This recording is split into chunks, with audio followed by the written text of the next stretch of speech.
صاحب جو پہلا سوال تھا کہ افطار سے متعلق کیا جواب دینا چاہیں گے؟ جی افطار کرانے والے کا سوال کی وضاحت فرما دیجیے. جی. اور سنائی نہیں دیا. روزے دار کو افطار کرانے والے کو مطلب کتنا ثواب ملے گا؟ روزے دار کو زیادہ ثواب ملے گا یا روزے افطار کروانے والے کو زیادہ ثواب ملے گا؟ ان کا سوال یہ تھا. جی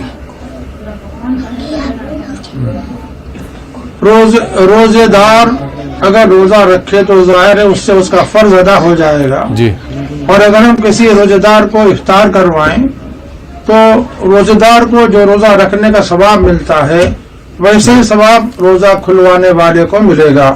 فرق یہ ہے کہ روزہ رکھنے سے روزے کا فریضہ ادا ہوتا ہے. جی. افطار کروانے سے روزہ رکھنے کا ثواب ملتا ہے لیکن روزے کا فریضہ اس سے ادا نہیں ہوتا. اور حدیث پاک میں اس کی بڑی فضیلت آئی ہے.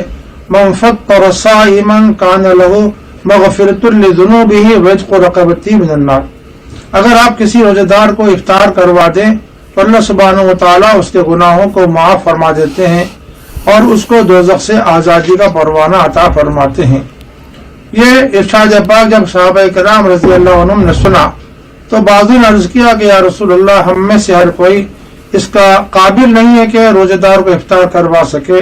تو رسول رحمت صلی اللہ علیہ وسلم نے بشارت سنائی، خوشخبری سنائی اور ان کے مرحلے کو بہت آسان فرما دیا.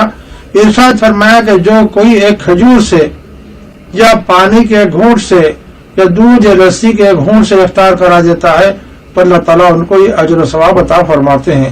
البتہ جو کسی روزے دار کو شکم سیر کر کے کھانا کھلا دیں تو اللہ تعالیٰ ان کو اور مزید اپنی رحمتیں سرفراز فرماتے ہیں. جی بہت بہت شکریہ مفتی صاحب. آئیے ناظرین ایک